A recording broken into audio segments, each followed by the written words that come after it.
You are listening to Practical and Woo by Mindset and Manifest.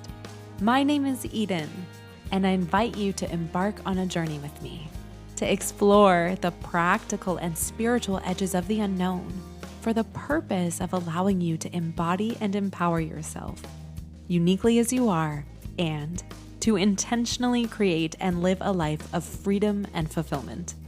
Each week, I am going to discuss topics such as energetics, reality creation, manifestation, astrology, tarot, and more to help empower you to live beyond perceived limitations and to practically design your life so it feels like absolute magic every step of the way.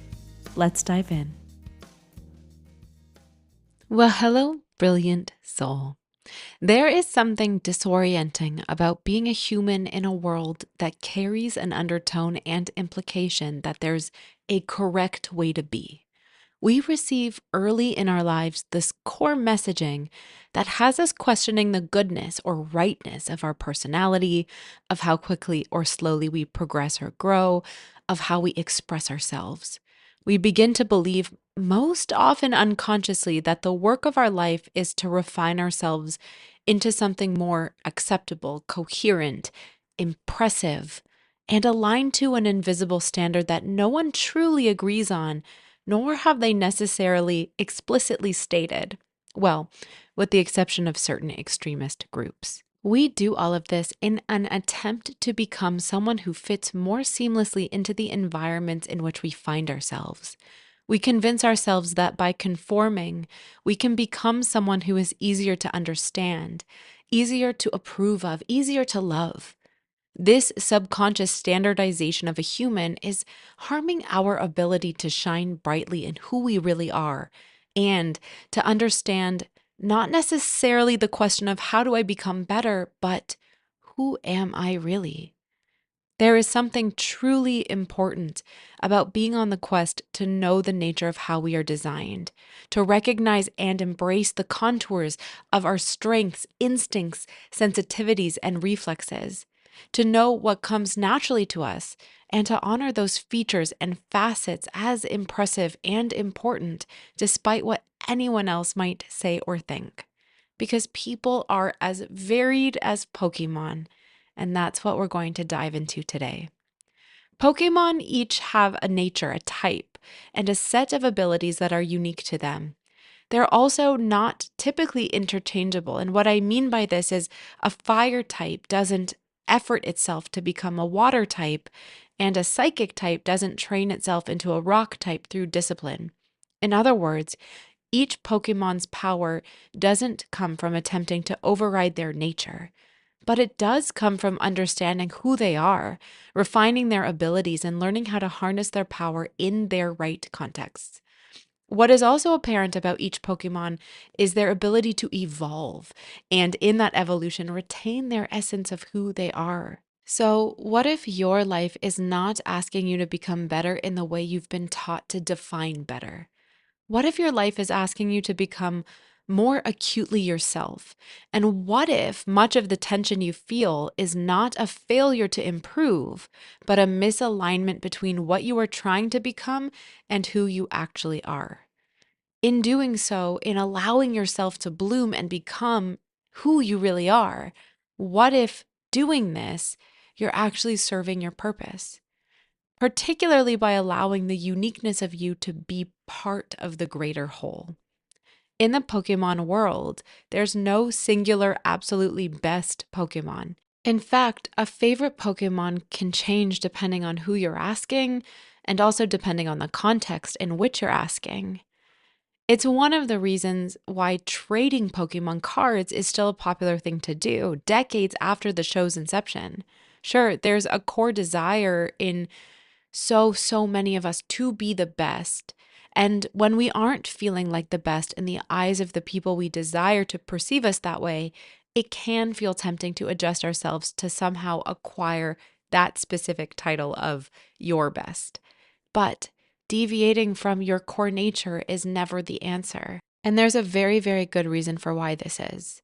I want to explain this concept first by giving another Pokemon example. In the Pokemon universe, a water type Pokemon is suited to helping to balance out fire, while a fire type becomes invaluable in colder terrains or in battles where intensity, speed, and combustion are required. A grass type may seem unassuming until you realize that it sustains the ecosystem, restores balance, and holds life together in ways that aren't always immediately visible. And then there are Pokemon that aren't necessarily fighters at all. Some are healers, some are guides, some are builders of environments. Some influence weather patterns, tides, or atmospheres. Some exist as a mythic presence that alters the entire field of existence simply by being there. Like the differences amongst the Pokemon, what if your value is not located in how impressive you are in isolation, but in how you participate in the larger field around you? You are designed to contribute in the ways that you are designed to contribute with your unique nature, skills, abilities, beliefs, insights, perspective. And each of us is invaluable within the wholeness of our essence and our offerings. A great friend of mine hosted this really fun event this past weekend called the Sunday Spread. She invited a group of women to come together and bring something homemade to trade with one another. When I was making my craft, which were these journals I gold foiled with a power word and corresponding affirmation, I initially judged them and wondered if they would be well received. I made tons and tons of mistakes, and the technique didn't translate in the way I pictured in my head. I really hoped the journals would quote unquote measure up to what everyone else brought. And when I got to the event, I quickly learned that I was really hard on myself because each of the other participants connected and resonated with one of my journals in a way I truly wasn't expecting. I brought a gift of spirituality to the craft table that was deeply appreciated, and the effort and essence everyone else put into their crafts was equally appreciated, making the whole of Sunday Spread a bonded success. It is my wish for us to see the gifts that we innately carry, especially the ones we've convinced ourselves are weaknesses. I want us to stop overriding our nature, no matter how much we want to meet the perceived demands of others.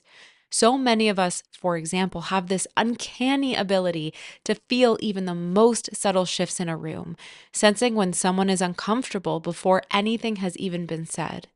But in a culture that prioritizes directness, speed, and output, it can feel tempting to allow this gift of sensitivity to feel like a weakness or burden.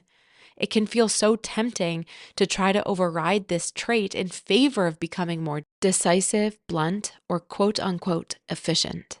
But what about the benefits of the skill of sensitivity? Or, in other words, emotional intelligence and attunement? What about the compassion, kindness, empathy that evolves from this gift? We don't expect a Snorlax to be a Pikachu in the same way we shouldn't attempt to harden someone sensitive.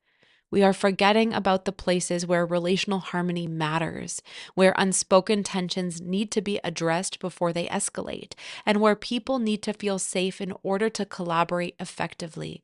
Because this is the environment where someone who is sensitive thrives, and it's invaluable. It's the type of gift that is able to prevent fractures that others cannot even see forming.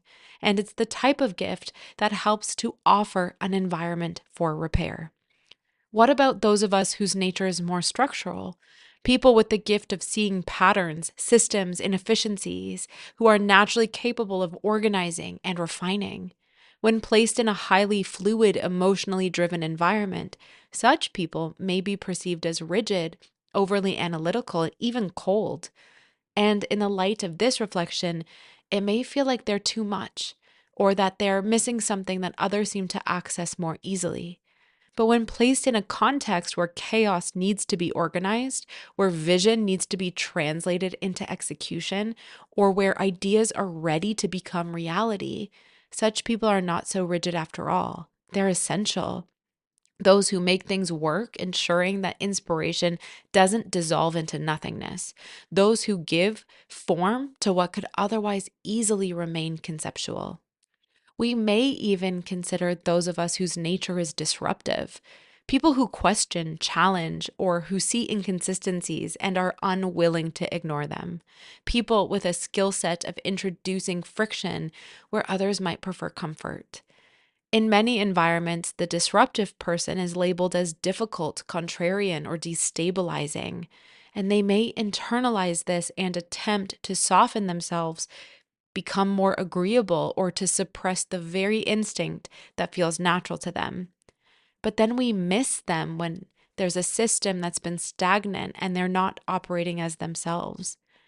These kinds of people are needed in environments that are still operating on outdated assumptions and systems that are quietly collapsing under the weight of unexamined patterns. These kinds of people are the ones who initiate change, who break open what's no longer working. They are the ones who refuse to allow a system to decay by being a mechanism of evolution within that system. Then there are the ones who bring lightness and play into overly serious environments, thereby allowing creativity to return.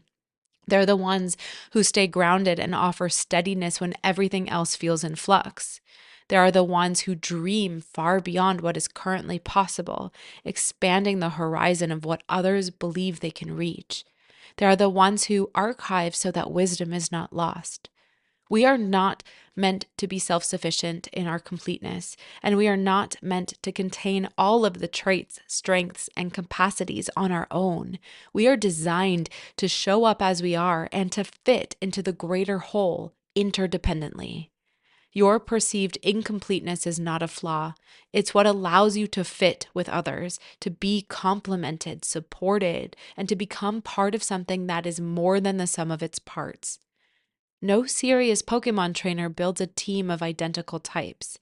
It wouldn't be useful for the members of the team to have all of the same strengths and vulnerabilities or approach, because then that team would be fragile and limited. There's so much value in our diversity because of our differences. I want to invite you to consider, what if the parts of yourself that you've judged most harshly are the precise parts that are meant to serve a function that you have not yet fully seen? What if the ways in which you feel different, out of place, or misunderstood are not evidence of deficiency? You're not meant to fit everywhere, but you are designed to fit somewhere. And when you allow yourself to be fully what you are, even if that means you're not universally understood or received, you become unmistakable. There is somewhere real where your presence changes something and where your nature fills a gap. You belong in that place, and I want you to know and trust that if you were removed, something would be missing because you're designed to be there in your uniqueness. When we allow ourselves to understand that everyone is operating within their own nature, their own mindset, their own role within a larger system, then any comparison we might be finding ourselves in starts to lose its grip because you're not asking why you're not like them anymore. You're considering instead how you might fit together and how you might even celebrate them in their talents and contributions as well as your own. From here, other people's strengths cannot diminish yours, but they do show what is possible when different humans come together, revealing where your edges meet theirs. Evolution in this sense is not a solitary process, but a relational, ecological process that happens through contact, friction, collaboration, and by witnessing others embody what you have not yet integrated. I want you to remember that you matter because of who you are, what you are, and how you were designed to be. Your quest isn't to become everything, but it is to become so fully yourself and so precisely expressed in your authentic essence that your value becomes undeniable. You are no longer trying to be the whole picture. You are allowing yourself to be the piece that you are. Until next time.